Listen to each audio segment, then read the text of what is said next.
For every 3 people who tag the summit of Annapurna, 1 never makes it back. On K2, the dead are carved into a stone slab at base camp so nobody forgets. But even those giants don't hold the darkest record. To find the single worst day in mountain history, you have to look at a peak once dismissed as easy. A mountain that turned its 1990 season into a silent cemetery for 43 people. Ready to pit Annapurna, K2, and Denali against each other to crown the deadliest expedition ever. Bet the answer isn't what you think. Annapurna punches 8,091 meters into the sky above central Nepal. It's only the 10th highest. It kills more climbers per summit than any other 8,000, roughly 38%.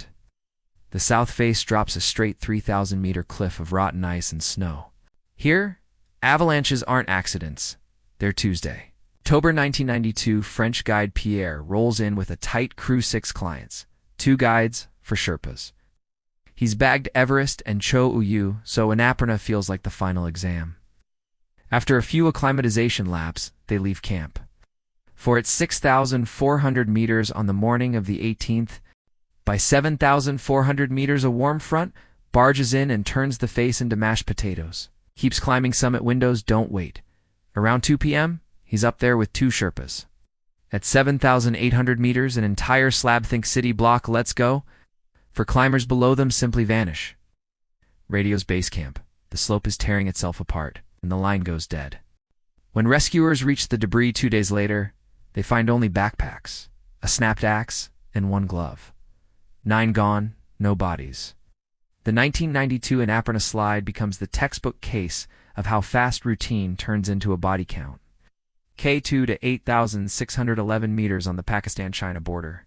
Locals call it Kogori. Westerners call it the Savage Mountain for good reason. For years, 1 climber died for every 4 who summited. The Abruzzi spur funnels you beneath seracs big enough to swallow a city bus. August 1st, 2008, best day in K2 history. 27 climbers from 8 teams are already above 8,000 meters. Serbian Dren Mandic unclips to let a faster party pass. Wobbles on the bottleneck and rips out 100 meters of fixed line. Korean Park Kyonghyo tries to re-anchor. Another avalanche peels off the face. By midnight 13 are confirmed dead Serbs. Koreans Nepalis, a Norwegian. Names ping across sat phones like tragic Morse code. Its canocopters can't reach the bottleneck in the dark. Survivors spend the night at 8,300 meters without tents. Come dawn, 11 bodies hang like icicles. Final math. 11 confirmed and missing forever. The 2008 K2 disaster is the worst single incident on the mountain, yet it's still ISNT the record. That trophy sits 2,000 kilometers north. Denali tops out at 6,190 meters short by Himalayan standards, but its latitude makes it colder than Everest. Wind chill can dive past -60, and storms spin up faster than you can brew coffee. July 1967. The Wilcox Expedition. 12 Americans on the West Buttress. Leader Joe Wilcox, 24, thinks he's got it dialed. 6 clients, 3 guides, 3 Park Service rescuers. July 14th. An Aleutian Low parks on the Alaska Range and won't leave. Tents at base camp shred. High on the mountain, the team splits into 2 rope parties as visibility drops to 3 meters. Wayne Mary's group claws up to 5,500 meters and tries to dig in. The snow's concrete. They keep moving. Over the next 2 days, the mountain dumps 2 feet of fresh powder. Radio, please. Out of food, frostbite on every finger, fade to static. A week later, rescuers find 3 bodies curled in a collapsed tent. 4 more are never found.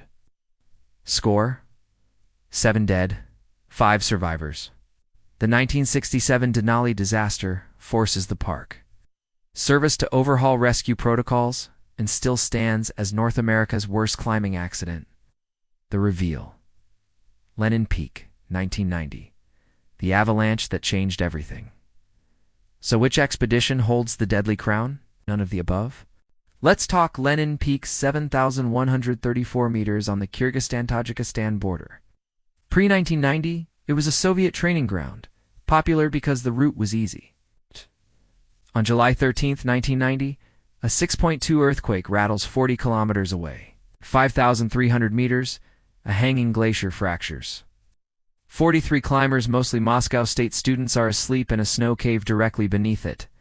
At 3:17 a.m., the glacier detonates, dumping 3.5 million cubic meters of ice and rock. Survivors describe a subway train roaring inside the mountain. Rescue teams arrive 36 hours later. The snow cave is now a 20-meter stack of blue ice. 43 bodies recovered. Only 2 members survive, both outside the cave on a bathroom break. Single event body count: 43.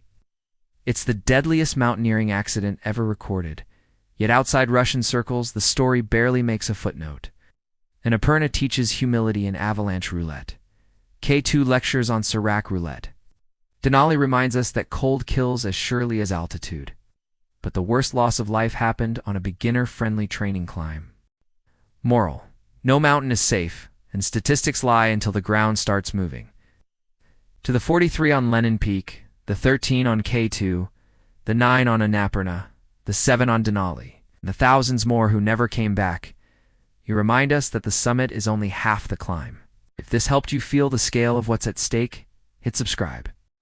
I'll be back soon with another story from the thin, cold line between ambition and the void.